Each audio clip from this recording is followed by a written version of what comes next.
Allahu Akbar,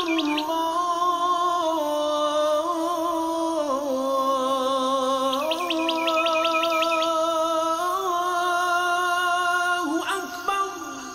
Rabbi şrah li sadri ve yessir li emri ve hlul uqdeten min lisani yefqahu qawli. Bismillah ve salatu ve selamu ala Resulillah. Elhamdülillah, elhamdülillah, elhamdülillah. Barcha alemlerini yoktan bar kılıp, barcha alemlerinin yaraltışısı, terbiyecisi Rabbimiz Subhanahu ve Teala'ga barcha hamd sanarız bulsa idi. Şulay yüksekli Peygamberimiz Muhammed Mustafa sallallahu aleyhi ve sellem'e de көңілдеріміздің ең ішкі жерлерінен шытып шыққан барша салават шәрифләріміз барып ерішсе иде. Құрметлі дин қардашларым, біздің бүгінгі мауғизабыз ise зәкат турында булыр.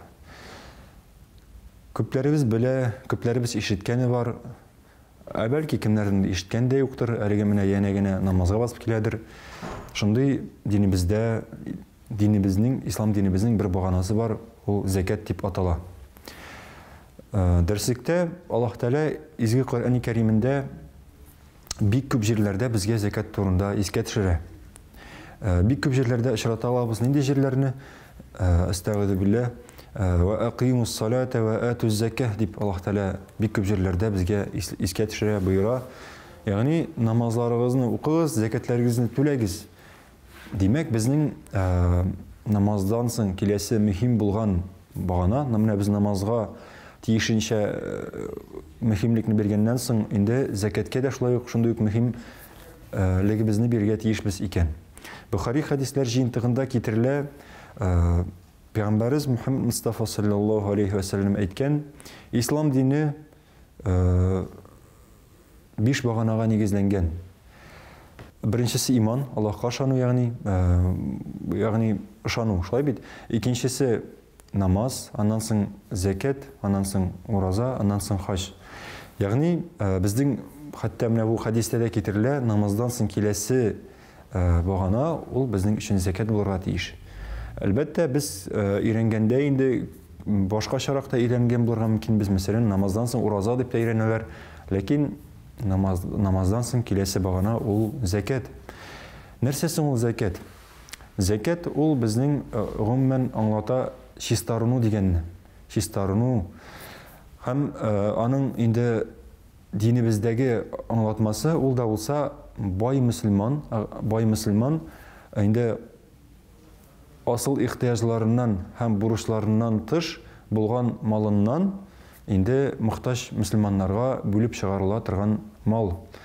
Ягъни бай мөселман булып саналыр өчен безнең мөселман кешесендә асыл ихтияҗларыннан һәм бурычларыннан тыш инде булырга тиеш 85 грамм алтын күләмендә, ким дигәндә 85 грамм алтын күләмендә мал булырга тиеш, запас мал дип әйтәбез. Инде ул шушы акчасыннан 2,5%, ягъни 40тан бер өлешен инде мохтаҗ мөселманнарга бүлеп чыгарырга тиеш икән, елга бер. Елга бер, ни өчен елга бер? Чөнки менә шушы аның запас малы ул әле 1 ел дәвамында сакланып килергә тиеш. Ягъни, мәсәлән, аның август айында шушы малы барлыкка килде ди, запас малы 85 грамм алтын күләмендәге. Ягъни нисап малы диләр икенчеләй.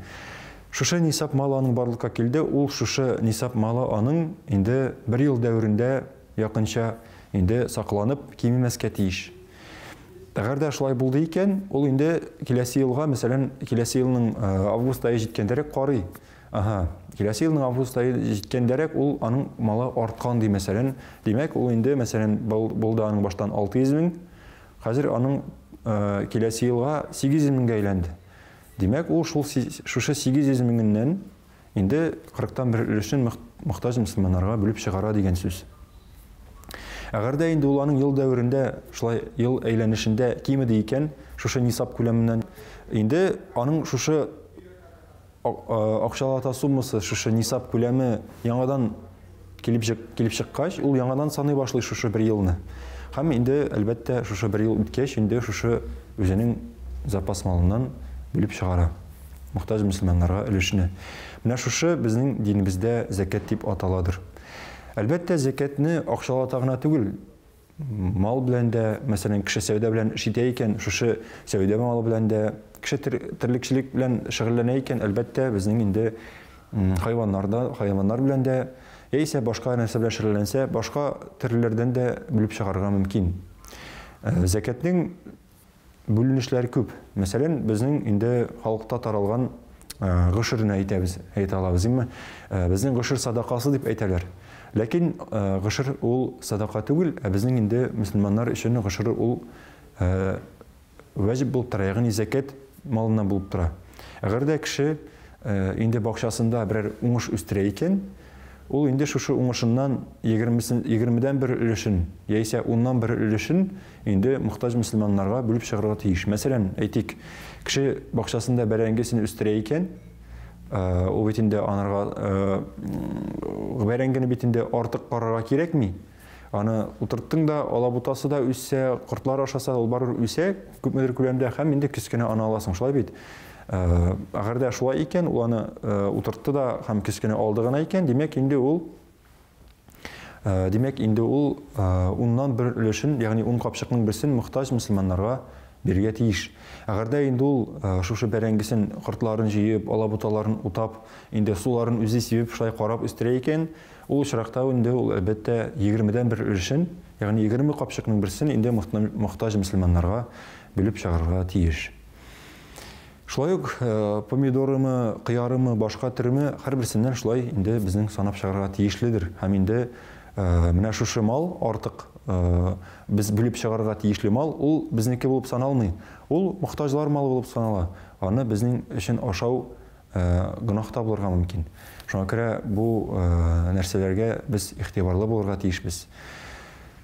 Зәкәт дигәндә, әлбәттә, без инде уйлыйбыз, менә ул үзеңнән бүлеп чыгара торган мал гына дип, мал белән бәйле дип, яисә кыскасы, менә без тормыш көнкүрештә кулланып торган мал белән чагыштырабыз. Ләкин һәрбер нәрсәнең үз зәкәте бар дип әйтәләр. Әйтик, без елга бер безгә Аллаһ Тәала ураза тотырга фарыз кылган, мөмкинлеге булган кешегә, әлбәттә. Һәм инде бу ураза ул шуй тән зәкәте булып тора. Икенчеләй аны тән зәкәте дип әйтәләр. Без инде тәнебезне ял иттерәбез. Икенчеләй әйткәндә тәнебезнең зәкәтен бирәбез. Аллаһ Тәала ризалыгы өчен тотабыз уразаларны. Чөнки Аллаһ Тәала инде әйтте, ураза тоткан өчен мин әҗр савабын кыямәт көнне иншалла үзем бирермен дип әйтә. Шуңа күрә бу тән зәкәте булып тора. Шулай ук инде һәрбер нәрсәнең шулай үз зәкәте булган тиеш булгач, без инде әгәр дә адәм баласында, кешедә шушылай берәнинди, мәсәлән, ул берәнинди уңышка иреште икән, шушы уңышы белән бераз бүлешә икән, бу бик күркәм гамәл санала. Хәтта аңа шушы гамәлне эшләү ваҗиб булмаса да, ягъни ул шушы гамәлне эшләсә, ул инде аның бәрәкәтен арттыра дибез. Ни өчен соң безнең пәйгамбәрбез Мөхәммәд алейхиссалам, аның сахабалары шушы зәкәткә бик җитди караган һәм инде аңа бик игътибарлы булган. Алар инде маллары белән мохтаҗларга өлеш чыгаруда, Аллаһ ризалыгы өчен инде сарыф итүдә бик тырышканнар. Ни өчен шулай эшләгәннәр? Буларга без мисалларны бик күп китерә алабыз. Без барчабыз да беләбез аларның юмартлыклары турында. Ләкин инде без барысында сөйләп утырсак, инде безнең вакытыбыз җитми. Шул сәбәпле без нишлибез? Без инде Алла бирсә, хәзер берничә мисал китереп китәбез. Бер вакытны Абу Бакр Сиддык радиллаһу анһу өзенең тормыш иптәше белән өендә утыра торган булган. Һәм инде аларның үзләренең дә bütün малларын Аллаһ ризалыгы өчен сарыф итеп бетергән вакытлары булган. Һәм инде без барыбыз да беләбез, Абу Бакр Сиддык радиллаһу анһуның бик юмарт икәнлеген. Һәм ушбу фақирләр дә, мохтаҗлар да аның юмарт икәнлеген белә торган булганнар. Бер мискин кеше аның килеп инде ишеген шакыган һәм ярдәм сораган. Абу Бакр радиллаһу анһу инде ушбу мохтаҗ кешенең инде өмөтен үзәсе килмичә, үзенең мөмкинлеге булмаса да нишләгән, күршесенә киткәндә бурычка алып торган һәм инде ушбу мохтаҗ кешегә ярдәм иткән. Инде аның тормыш иптәше сорагач, "И Абу Бакр, нишләп син аңа ярдәм итәргә булдың? Безнең бит мөмкинлегебез юк иде. Әгәр дә син ярдәм итмәсәң дә, ул куркыныч нәрсә булмас иде дип әйткән. Абу Бакр радиллаһу анһу нәрсә дип әйткән? Инде ушбу кешенең, ушбу мискеннең мин күзләрендә өмет чаткысы күргән идем. Шушы өмет чаткыларын сүндерәсем килмәде дип җавап кайтарган. Мөхтәрәм дин кардәшләрем, менә шундый сорау туа. Кемнәргә без ул закатыбызны бүлеп чыгарырга тиеш бездә, һәм кемнәргә без аны биргә хаклы, кемнәргә биргә ярамый? Әлбәттә, без буның турында да искәртеп китербез. Изге Коръәни Кәримдә Аллаһ Тәгалә инде берничә категория кешеләр китерелә, кемнәрдән без закатыбызны бирә башларга тиешбез икәнлеккә. Беренчеләр китерелә ул фәкыйрьләрдер. Фәкыйрьләр, мискиннәр. Әгәр дә безнең күршеләребез яисә якын тирәбез дә кешеләр булса, шушы фәкыйрьләрдән, мискиннәрдән әлбәттә, һәм алар мөселманнар булсалар, без инде алардан закатыбызны бирә башларга тиешбез. Ягъни закатыбызны аларга бирергә хаклыбыздыр. Киләсе категория китерелә, ул да булса бурычлы мөселманнар. Ягъни әгәр дә без берәр дин кардәшебезне бурычка батканын белсәк, үзенең аның шушы бурычын түләргә мөмкинлеге юк икән, без инде аңа закатыбызны биреп, аңа ярдәм итә алабыз, һәм инде закатыбызның шулай бурычыбызны да өстебездән төшерә алабыз. Закат түләү бурычыбызны да төшерә алабыз өстебездән.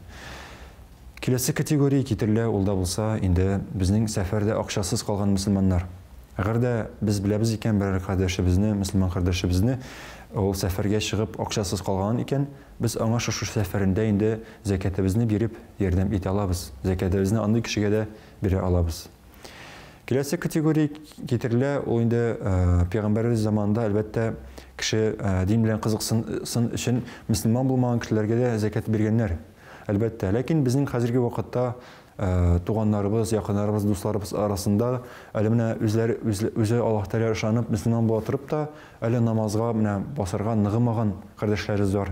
Без инде алардан шулай ук башлый алабыз. Мәсәлән, берәр безнең кардәшебез дин белән кызыксына, үзе мөселман, инде ләкин әле менә намазга ныгып җитмәгән.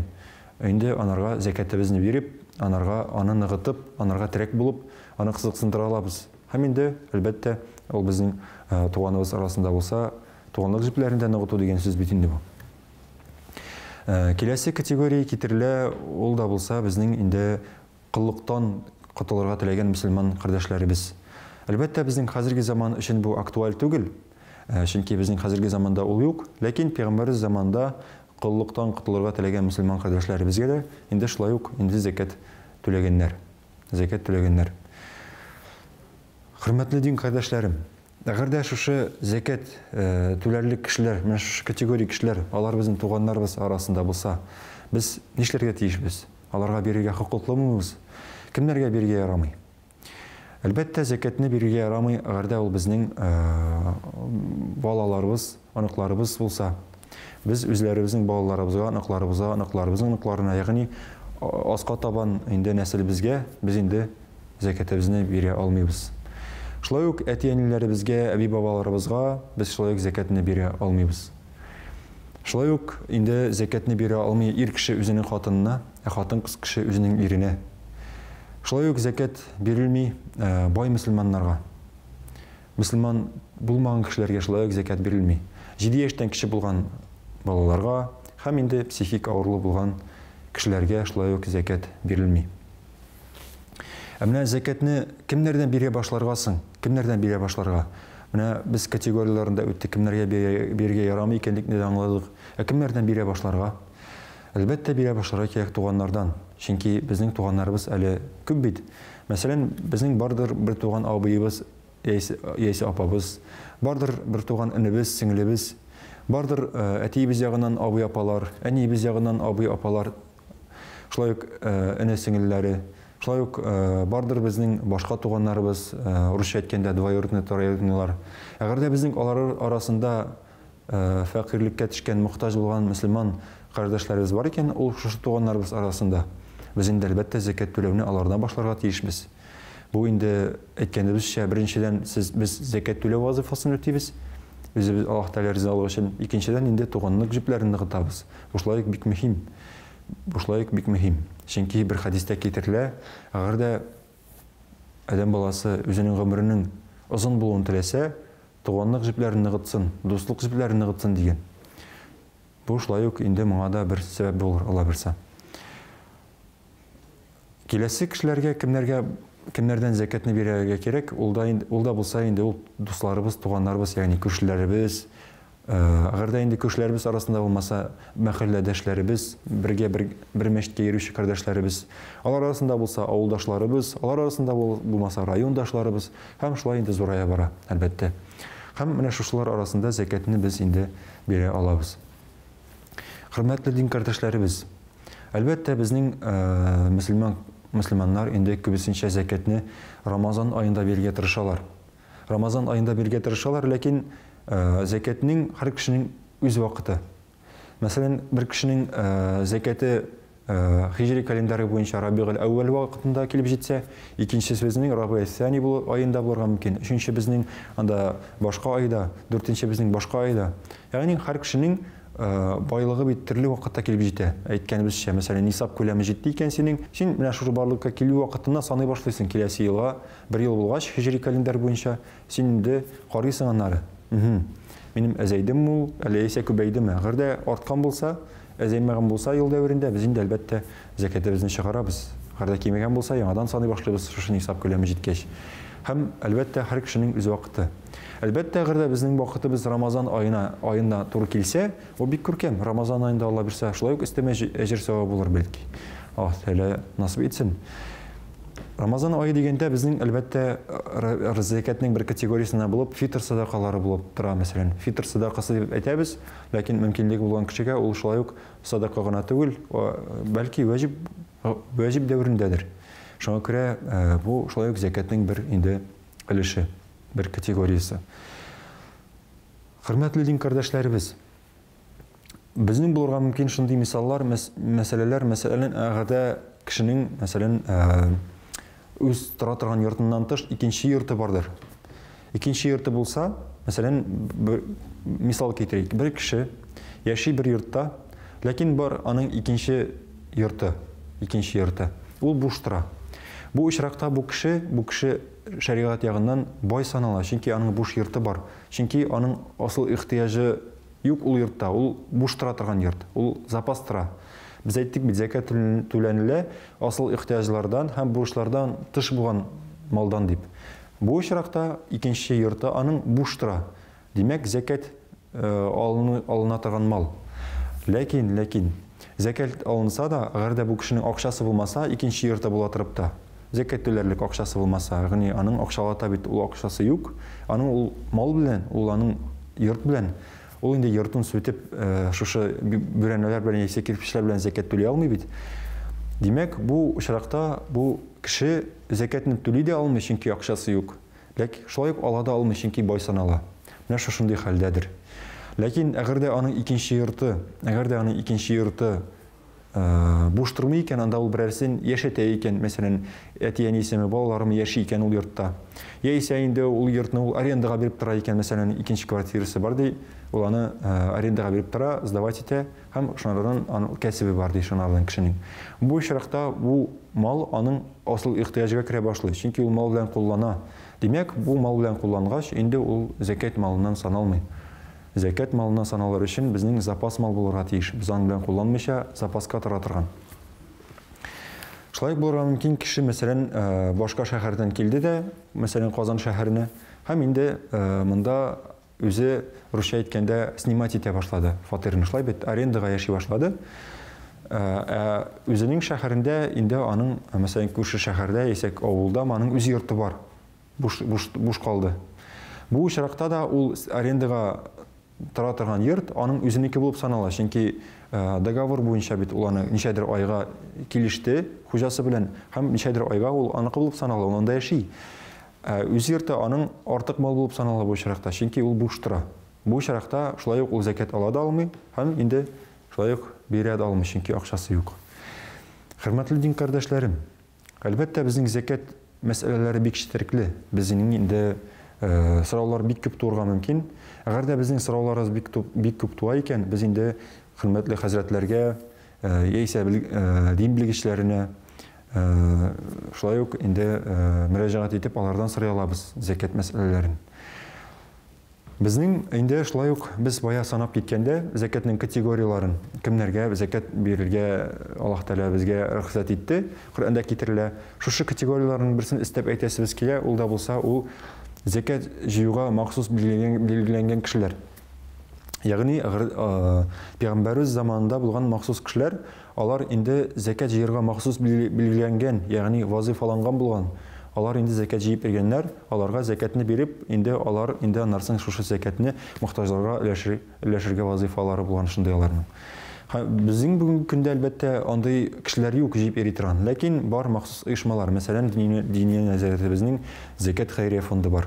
Инде теләгән кеше, әгәр дә үзе эзләп, үзе шушы мәсьәләләрне читәрекләп, үзе өйрәнеп утырасы килмәсә, ул алада закатын шушы закат хәйрия фондына күчерә. Закат хәйрия фонды инде үз өстенә алып, инде әлбәттә шушы малны мохтаҗларга ирештерә.